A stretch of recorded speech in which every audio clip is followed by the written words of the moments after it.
Life in a full circle कहते हैं ना, हम जहाँ से शुरू करते हैं वहीं वापस आ जाते हैं। So story time, let's go in the past. मुझे आज भी याद है, ऑलमोस्ट 12-13 साल पहले जब मैं 10th स्टैंडर्ड में था इंदौर में, मुझे मेरा पहला DSLR मिला था, निकॉन D5100। पहले मैं उसे किट लेंस के साथ यूज़ किया करता था, फिर 35mm और फिर 5500 टेलीफोटो के साथ। वो पूरा किट आज भी इंदौर वाले घर पे रखा हुआ है। लेकिन as time pass I switched, मैं सोनी पे शिफ्ट हो गया। पहले मैंने सोनी का A7S II यूज़ किया और फिर A7R5 ले लिया, क्योंकि मुझे फ़ोटोज़ और वीडियोस दोनों के लिए एक पावरफुल कैमरा चाहिए था। Finally in 2025 I came back to my old friend the Nikon. ये है नाइकॉन ZR। हालांकि मैंने अपना सोनी अभी तक बेचा नहीं है। I am still using Sony on which I am recording right now, लेकिन it feels great to hold Nikon again. I recently purchase this और आज मैं इसका एक ऑनेस्ट रिव्यू आप सभी के साथ शेयर करूंगा। इसको 1 मिनट साइड में रख देते हैं। Will start with what came in the box.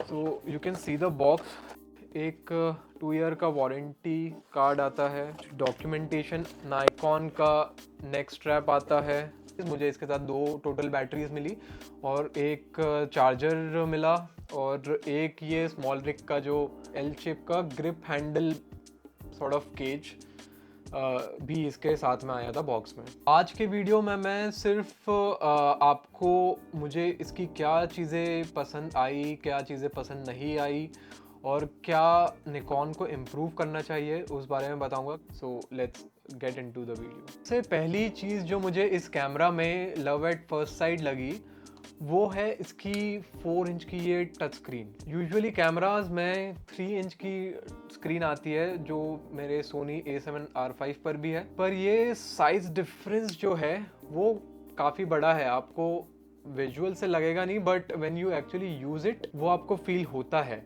इस स्क्रीन की वजह से I started to take my camera out more often, started recording YouTube videos, and it just feels very different in a very good way. अब बात करते हैं workflow की। ये कैमरा एक हाइब्रिड बीस्ट है। मैं अपने personal fun projects like this YouTube video H.265 में शूट करता हूँ। इनफैक्ट इस चैनल के पास वीडियोस मैंने इस नाइकॉन के ZR के H.265 भी शूट किए, सो that you can just go through the quality. I think the quality is amazing और फाइल साइज काफ़ी मैनेजेबल है। लोग रेड रॉ के यूज डेटा रेट्स की काफ़ी कंप्लेंट करते हैं और इस H.265 की भी काफ़ी सारे रिव्यूअर्स जो हैं वो कंप्लेन कर रहे हैं। लेकिन अकॉर्डिंग टू मी इसका जो H.265 है वो काफ़ी एफिशिएंट है। कुछ केसेस में तो इसके H.265 के जो डेटा रेट्स है वो मेरे A7R5 से भी कम है। इस पे एक पूरा video I'll make so that you guys get to know how do the different codecs compare to each other and उनके data rates क्या है along with the samples, and so stay tuned for that video. That will be very fun and informative as well. So basically मैं इस पे YouTube videos भी shoot कर सकता हूँ, लेकिन जब कोई high budget client work भी आता है तो boom, I can switch to internal R3D raw. So एक ही कैमरा बॉडी में यूट्यूब से लेकर सिनेमा लेवल तक का काम हो रहा है, and that is just incredible. अगर डिज़ाइन की बात करें तो ये काफ़ी मिनिमल और स्टाइलिश है।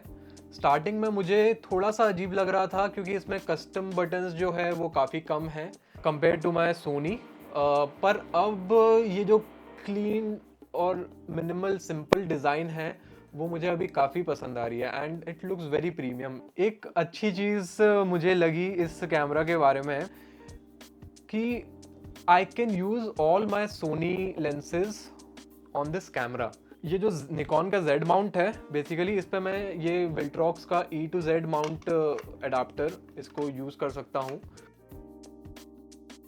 जो ये विल्ट्रॉक्स का E to Z अडाप्टर है, मैं इस पे एक प्रॉपर रिव्यू बनाऊंगा so that you can know कि इसका जो ऑटो फोकस है वो एकदम जो सोनी के नेटिव लेंसेज के साथ होता है वैसा ही सेम फास्ट ऑटो फोकस एकदम क्रिस्प तरीके से काम करता है। Specs that matter the most actually. Let's do a rapid fire round जिसमें मैं आपको सारे मेरे फेवरेट फीचर्स बताऊंगा। 32 bit float, in camera audio quality next level है। पोस्ट में थोड़ा सा भी ट्वीक करने से आई डोंट थिंक कि एक्सटर्नल माइक की बिल्कुल भी इसमें ज़रूरत पड़ेगी. So let me just show you. So I am recording on the Nikon ZR right now. And this is the audio quality you will get from the Nikon ZR. I have switched from my lapel mic to the Nikon ZR 32-bit float internal mic. तो मुझे Nikon ZR का जो mic है उसका बाहर test करना था कि मतलब बाहर की आवाज़ों में, नॉइज़ेज़ में कितना क्लियर साउंड कर रहा है. पीछे जो है काफ़ी ढोल वगैरह की आवाज़ें आ रही हैं. You can hear me talking to the camera at 1 arm distance. Let's see how does this sound. अगर आप रील्स बनाते हो तो इसका जो ऑटो ओरिएंट फीचर है, एज यू कैन सी, ये काफ़ी हैंडी आता है. जैसे ही आप इसको वर्टिकल शूट करने जाते हो तो सारे जो फीचर्स है इसके, सारे जो मेन्यू है पूरा स्क्रीन पे, वो ऑटोमेटिकली वर्टिकल हो जाता है. इस कैमरा के बारे में मुझे जो एक चीज़ और अच्छी लगी है काफ़ी, वो है इसका 6K सेंसर. आप इसको as a full frame camera use कर सकते हो और as a crop frame camera भी आप इसे यूज़ कर सकते हो. मैंने एक चीज़ की है कि एक जो इसका कस्टम बटन है इसको DX क्रॉप मोड पे सेव कर दिया है. So whenever I am in 4K, I can quickly go to click this custom button and the camera is cropped 1.5x. But let me tell you one thing कि अगर आप इसे photo में crop करते हो तो मेजर क्वालिटी लॉस होगा, क्योंकि ये 24 मेगापिक्सल का जो फाइल है वो उसे 11.3 मेगापिक्सल बना देता है in crop mode. So I won't recommend that. इसका जो ISO 6400 है वो बिल्कुल क्लीन है और लो लाइट में डरने की बिल्कुल भी ज़रूरत नहीं है. हीट मैनेजमेंट, मैंने इसको धूप में भी टेस्ट किया और काफ़ी जगह पे शूट किया है जहाँ पे काफ़ी गर्मी थी. सो सरप्राइजिंगली हीटिंग की जो वार्निंग है इसमें कैमरा में कभी भी नहीं आई. I think the Nikon ZR is managing the Indian heat very well. Storage के लिए आई लव कि इसमें CF Express टाइप B का स्लॉट दिया गया है. ये सोनी के टाइप A कार्ड से काफ़ी फास्ट होते हैं और काफ़ी सस्ते भी. मैं जो है ये एंजल बर्ड का 1 TB का कार्ड यूज़ कर रहा हूँ. स्पीड काफ़ी क्रेजी है और प्राइस भी काफ़ी सही है. I will put the link for this card in the description so that you can buy it easily. The links mentioned in the description are affiliate links, जिस पे क्लिक करके आप कुछ भी खरीदेंगे तो इस चैनल को काफ़ी सपोर्ट मिलेगा और आपको कुछ भी एक्स्ट्रा पे नहीं करना पड़ेगा. पर ये सिर्फ एक वीडियो कैमरा नहीं है. No one is talking about the stills it can capture, because this beast takes really good photos. Screen पर कुछ सैम्पल्स डाल दूंगा so that you can see कि मैंने जो अभी एक रीसेंट इवेंट पे जो कैप्चर किया था.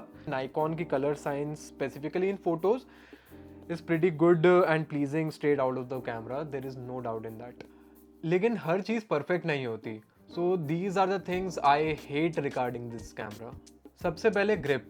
नेटिव ग्रिप बिल्कुल भी कंफर्टेबल नहीं है. एज यू कैन सी मेरे हाथ थोड़े से छोटे हैं इसलिए I can actually hold it. Most लोगों के लिए ये ग्रिप ज़्यादा कंफर्टेबल नहीं होगी.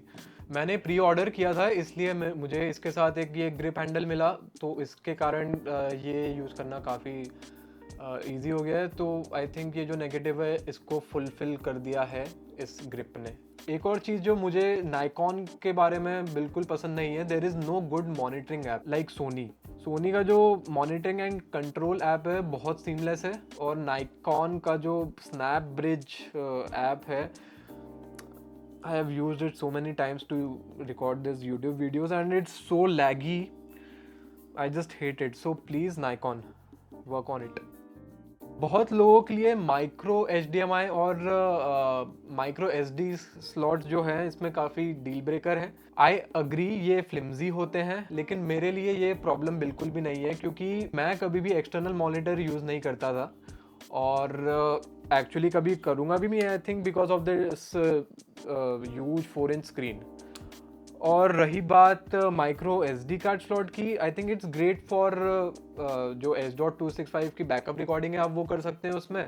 Lastly I have some complaint कि मैं इस एडाप्टर के साथ मेरे सोनी के लेंसेज लगाता हूँ तो कभी कभी जो है वो कैच ही नहीं करता है, although it's a very adapter से related issue, but it's good to mention. अब आते हैं सबसे इम्पॉर्टेंट पार्ट पर।